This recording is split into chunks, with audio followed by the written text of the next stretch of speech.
I can't stop thinking about the oracle. The memory of that day has corrupted my every thought.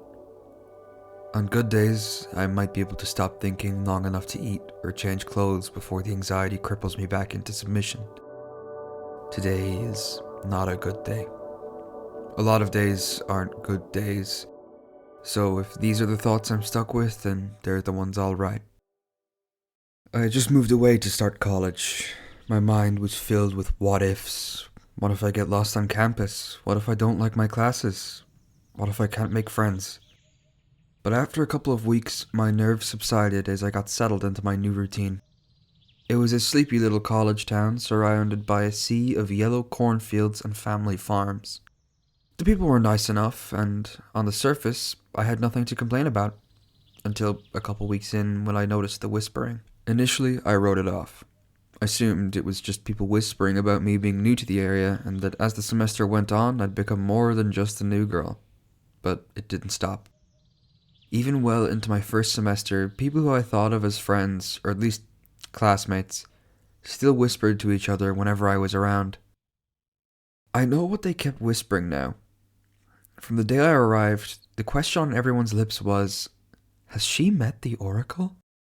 I first learned of her from a note that was snuck into my backpack. It was a yellow index card that said, "The Oracle would like to see your future." It listed a New Drexel address, a time and a date, and then said, "Bring an offering." I thought it was some weird small town joke. After I had found the note, the whispers turned their questions to me. I couldn't walk into a room without at least one person seeing me, briskly walking over, and then whispering into my ear excitedly, "Have you gone yet?" Or, "Have you met her?" They were so eager to talk about her. One told me that he got winning lottery numbers from her. Another left his day job to start his own company because she saw it in his future. Another met her now husband because of the Oracle. All success stories, all happy endings. I was skeptical. It was all just so weird.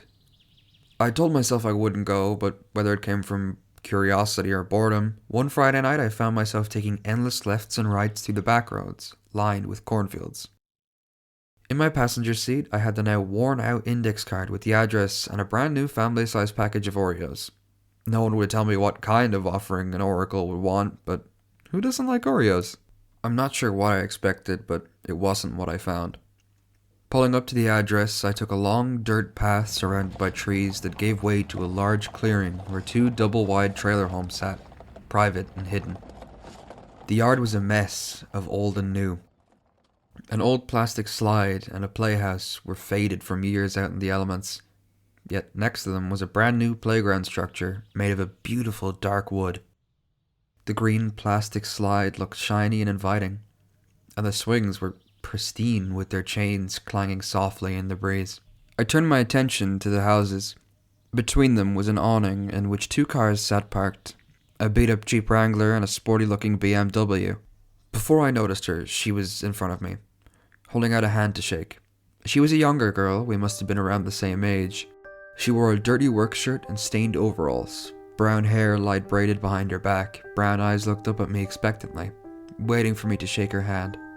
I was about to explain myself and tell her that I was looking for the Oracle, but she cut me off before I could even open my mouth. "Hi Elise, I'm Alex, but you've probably heard of me as the Oracle. Nice to finally meet you." Wordlessly, I shook her hand. "Come inside, you can sit on the couch while I freshen up. We'll be in the left house," she said, and without any further discussion, she turned and began walking away. I followed her, but before I got to the door, she turned and said, "Don't forget the Oreos. Double stuff is my favorite." When I walked in, I was greeted by a small, cozy home. To the left was the kitchen, and to the right was a small dining room table, old and worn with beat-up chairs to match. Walking past the table, I found the living room furnished with luxury couches that were almost too big to fit in the space. I sat and was faced with a large television that was nearly the size of the wall it hung on. I heard the shower running. It acted as brown noise as my mind began to wander. I thought about how strange it all was.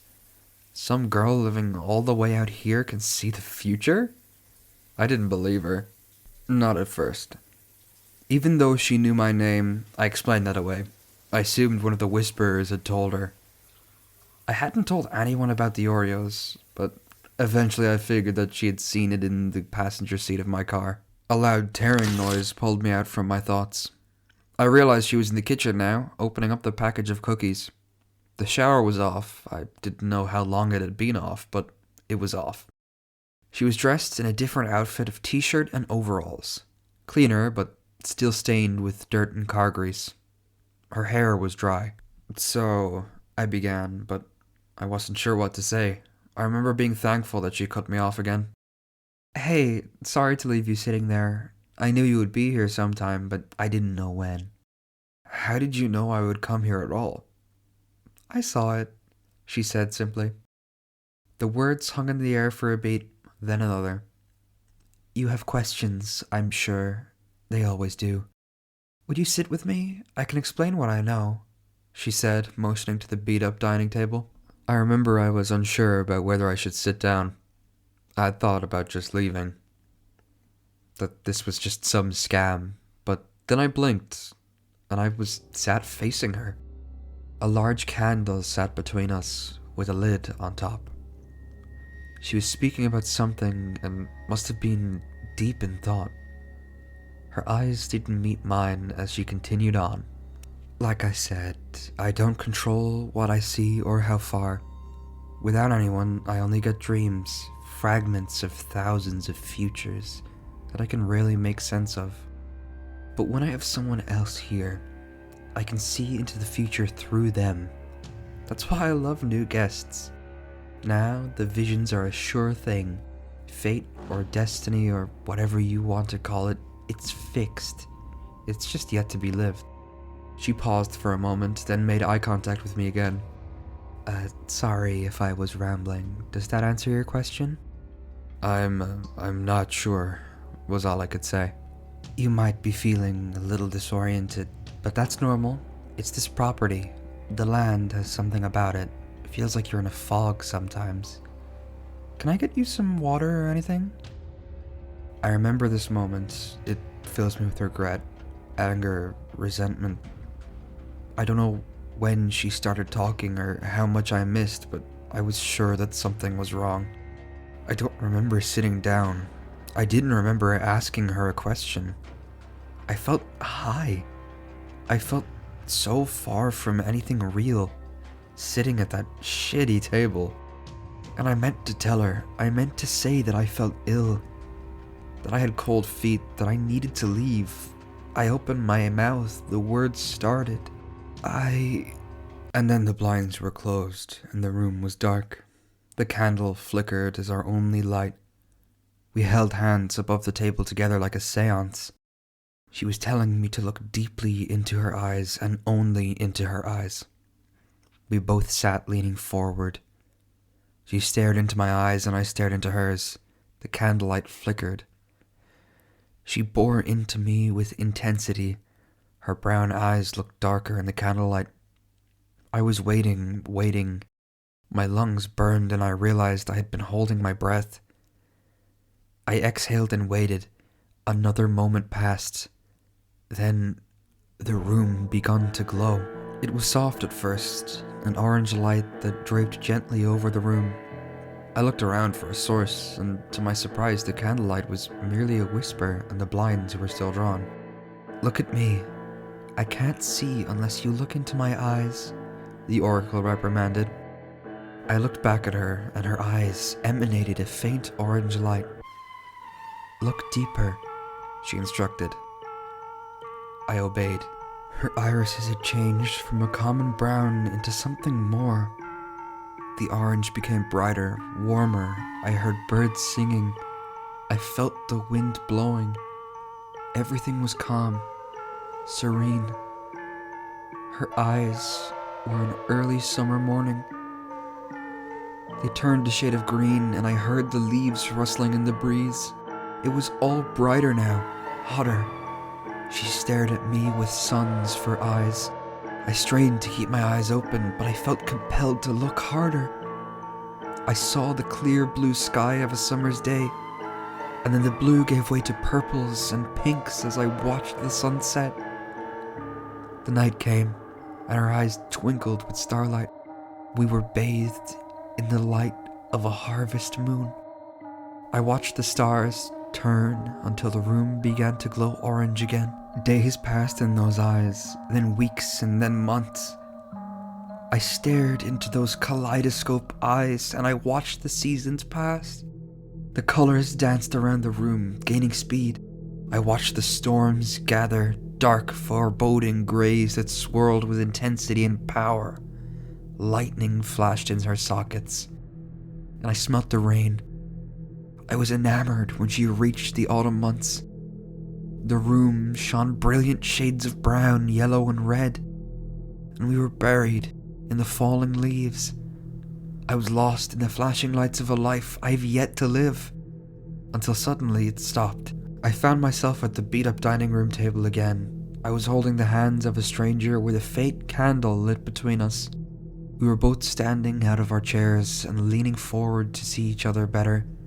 She looked into my eyes and I looked into hers. Her eyes were plain and brown and gripped with fear. "Well, what did you see?" I ventured to ask. My question seemed to pull her back into the moment with me. She threw my hands down as if she were surprised to still be holding them and began to back away from me into the wall. The oracle held her hands to her eyes, covering her face. From behind her hands, I heard a pleading whisper. "No, no, no, no, no." "What did you see?" was all I could ask. She slammed her hands against the table and began to scream. "No, no, no, no, no, no, no."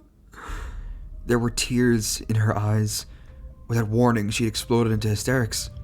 I was frozen, stunned, too stunned in that moment to stop her as she took her first 2 fingers on each hand and began to gouge out her own eyes, all the while screaming, "No, no, no." She fell to the ground, screaming in defiance. What was left of her eyes hung out of her sockets and blood stained her face, her clothes, and especially her hands. She was sobbing. I began to approach her. I wanted to help her. I wanted to take her to a hospital. And selfishly, somewhere deep down, I needed to know what she saw, but I never got the chance. A harsh yellow light burst from her now empty eye sockets. It hummed with intensity and poured over me like a nuclear blast. The oracle sprung to her feet and screamed out in horror.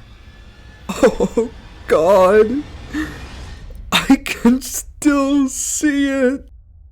Without another word, she grabbed the table firmly with both hands and bashed her head against it. Everything around me drowned in the light. Explosions of yellow rattled me with each impact. She screamed and slammed her head again. My skin burned. My teeth ached with every sickening hit. Something cracked loudly. My eyes failed me.